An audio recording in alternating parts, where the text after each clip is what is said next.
जय गुरु जी। शुक्राना गुरु जी, अनंतम शुक्राना हमारे गुरु जी महाराज का। ओम नमः शिवाय। शिव जी सदा सहाय। ओम नमः शिवाय। गुरु जी सदा सहाय। शुक्राना शुक्राना अनंतम शुक्राना। शुक्राना सच में जिस तरीके से, जितने प्यार से हमारे गुरु जी महाराज, हमारे महाशिव हमें संभाल रहे हैं ना, सच में हम लोग वो सोच भी नहीं सकते। सच में कभी कभी आप किसी भी बात को लेकर टेंशन में हो या मायूस हो जाते हो और आपको कोई गुरु सेवा का काम करना है, सच में नहीं करने देते। वो कहते हैं कि टेंशन लेके बैठी है, मैं ते हाँ तेरे नाल। सच में जब वो साथ होते हैं ना, तो टेंशन जैसी बेकार की चीज़ों के बारे में सोचना ही बेकार है। कभी कभी संगत जी मेरे साथ भी ऐसा होता है कि सत्संग शेयर करना है और किसी बात को लेकर हम लोग इफ़ेक्ट हो जाते हैं। सच में इंसान है, हो जाते हैं। कोई हम इतने ज़्यादा अभी बढ़े नहीं हैं इस बारे में इतने ज़्यादा एक्सपीरियंस्ड नहीं है, कुछ भी नहीं है हम अभी उस प्रभु के सामने, तो वो सत्संग नहीं करने देते। सच में शेयर ही नहीं कर पाऊँगी मैं, टाइमिंग उनकी होगी।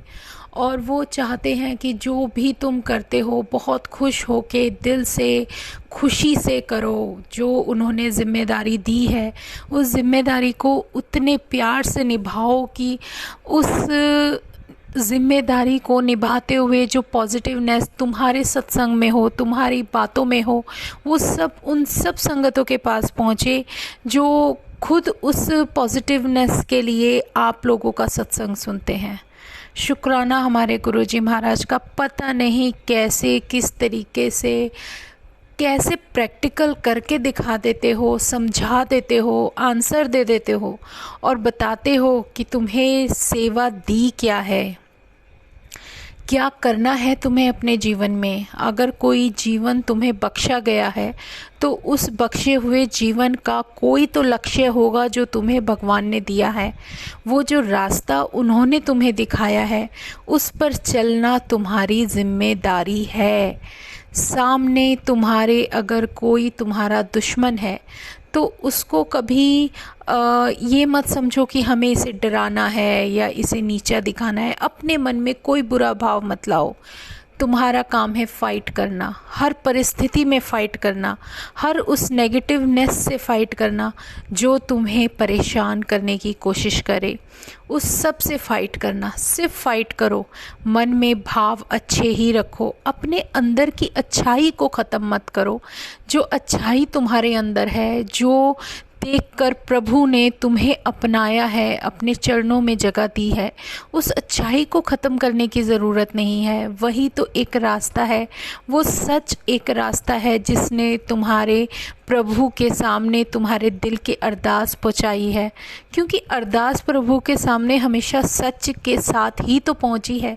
सच के साथ पहुंची हुई अरदास ही तो वो सुनते हैं। अगर कभी आप अपने मन में इधर उधर की बातों में या अपनी चालाकी से कुछ ना कुछ सोचने की, बोलने की कोशिश करोगे तो आप नहीं बोल पाओगे। क्योंकि वो एक बहुत बड़ी शक्ति है, वो भगवान है, वो महाशिव जो बड़े मंदिर में तुम्हारे सामने विराजमान है, उस सिंहासन पर, अपनी गद्दी पर विराजमान है। उसे हमारी नज़रें कैसे देखेंगी उस महाप्रभु को।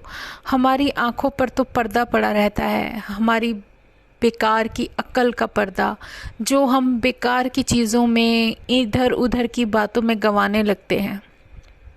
सच मानिए संगत जी, आप बहुत हिम्मत करके बड़े मंदिर जाते हो, लेकिन जब आप बड़े मंदिर जाते हो ना और जब उस महाराज के सामने जाते हो, सच में ये मन जो होता है ना, इतना इतना परेशान करने की कोशिश करेगा।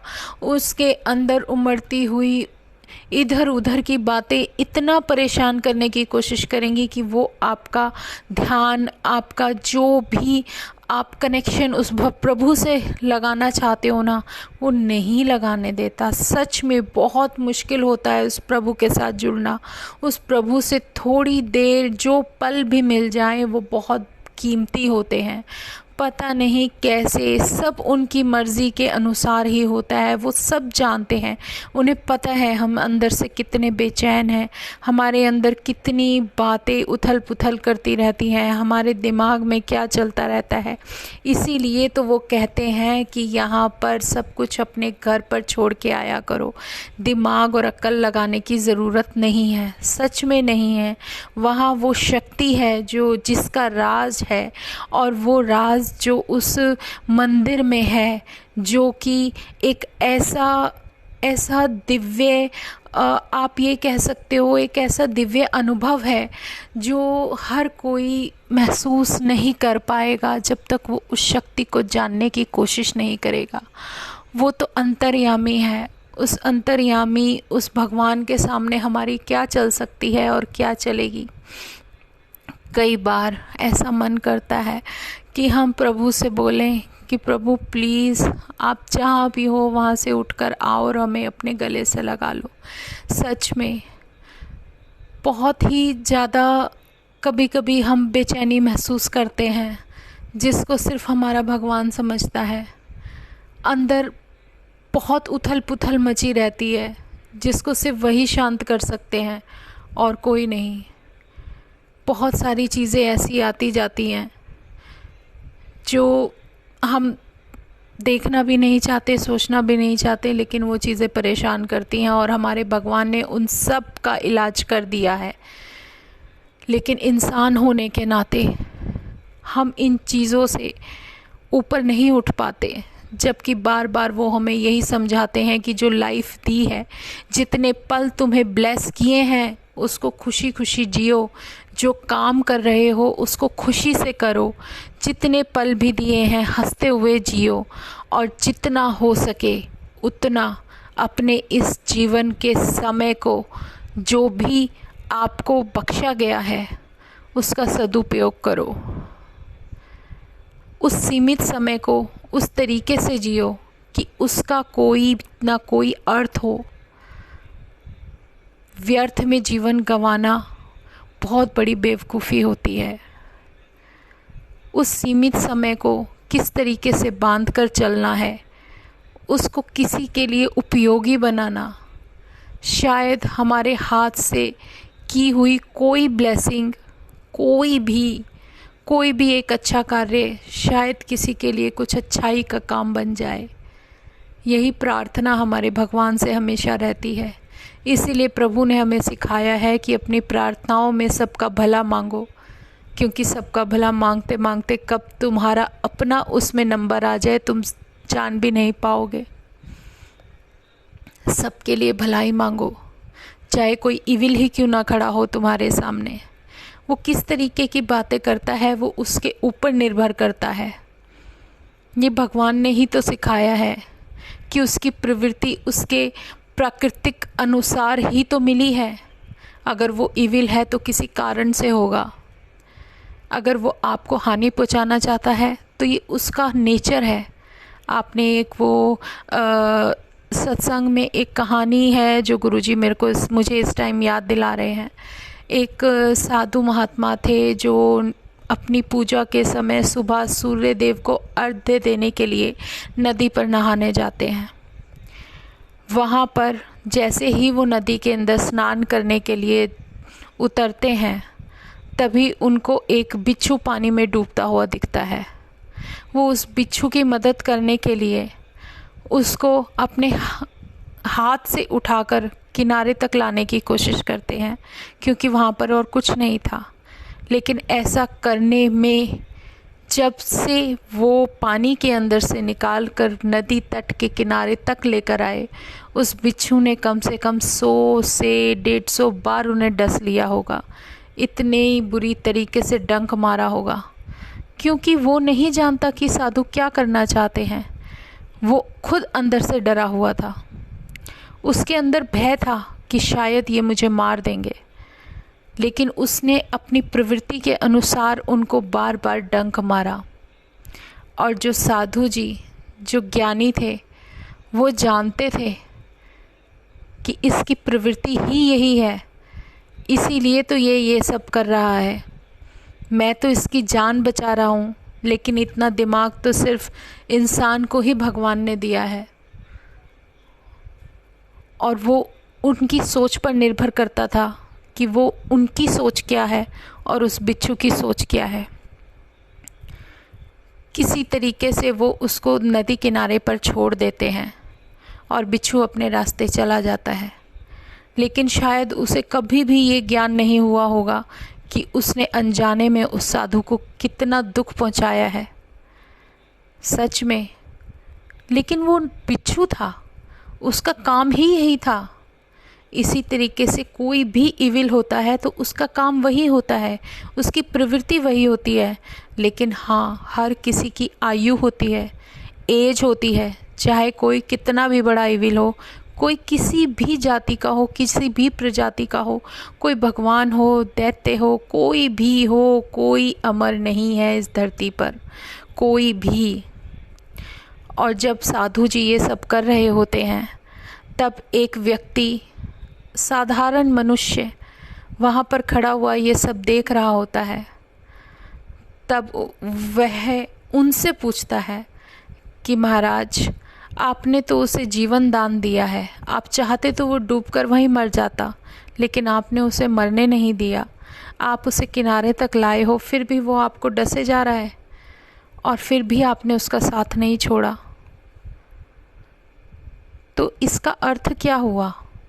आप चाहते तो उसको वहीं पानी में छोड़ देते, मरने देते, वो आपको डसता तो नहीं। तब साधु ने कहा कि अगर मैं भी वही करता जो इसने किया, तो मुझ में और इसमें, हम दोनों में फ़र्क ही क्या रह जाता।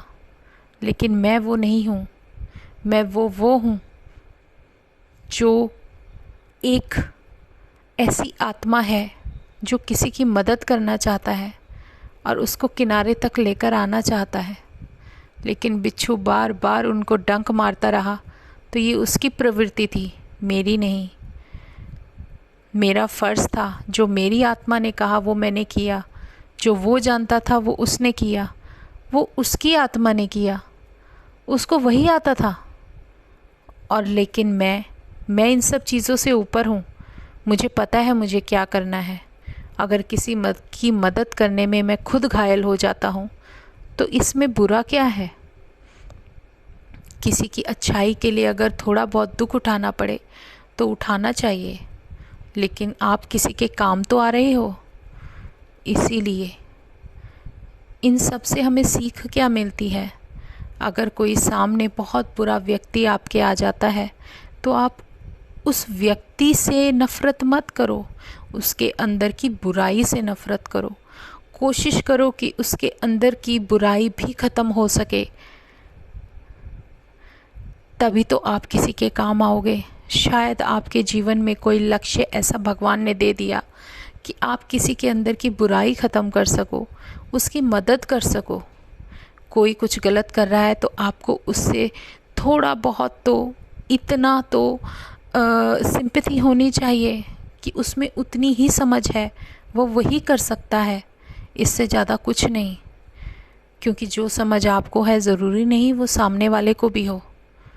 जो भी हमारा प्रभु हमें सिखा रहा है, जो हमें जीवन से रिलेटेड जो भी लेसन दे रहा है, उसको सीखते जाओ, अपने जीवन में ढालते जाओ और सामने वाले की मदद करो। जितनी हो सके उतनी करो, लेकिन तुम्हारी वजह से किसी को दुख नहीं पहुंचना चाहिए।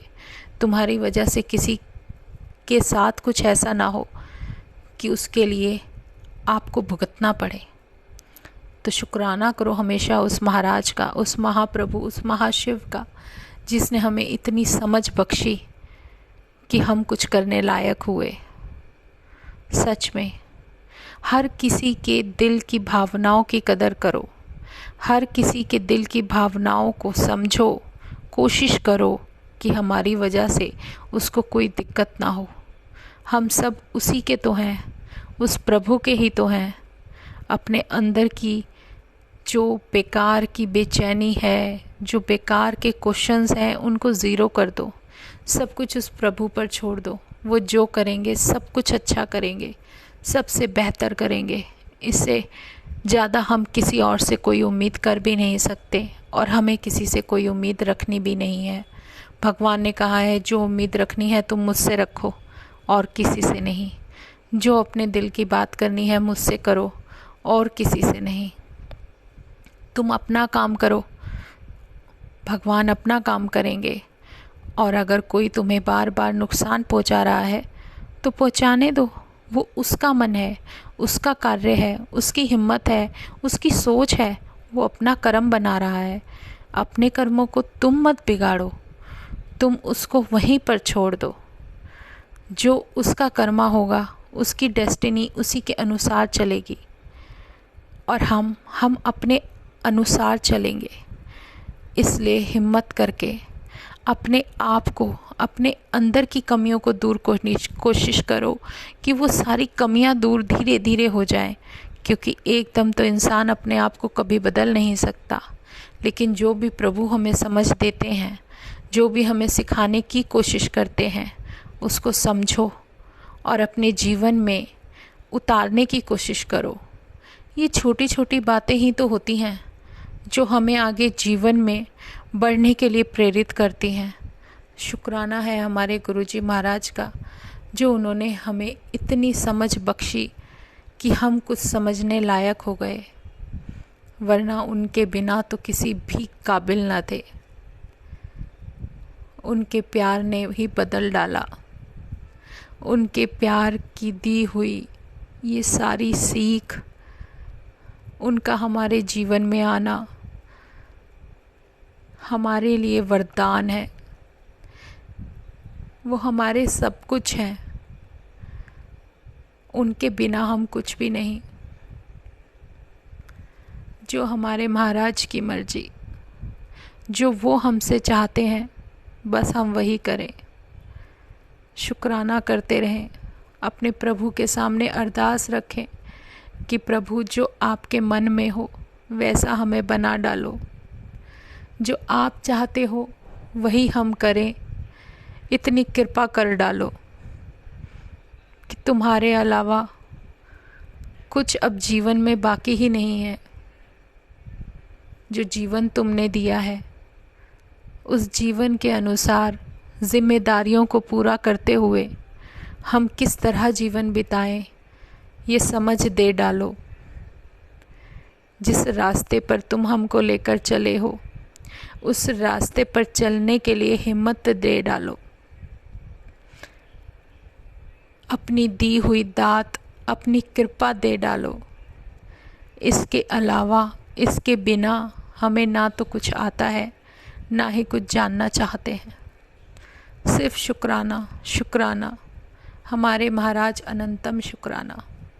शुक्राना गुरुजी, हमारे जीवन में अपना इतना प्यार भरा एक एहसास डालने के लिए, हमारे परिवार को संभालने के लिए, इन सब की जिम्मेदारी अपने ऊपर लेने के लिए शुक्राना, शुक्राना, शुक्राना, अनंतम शुक्राना।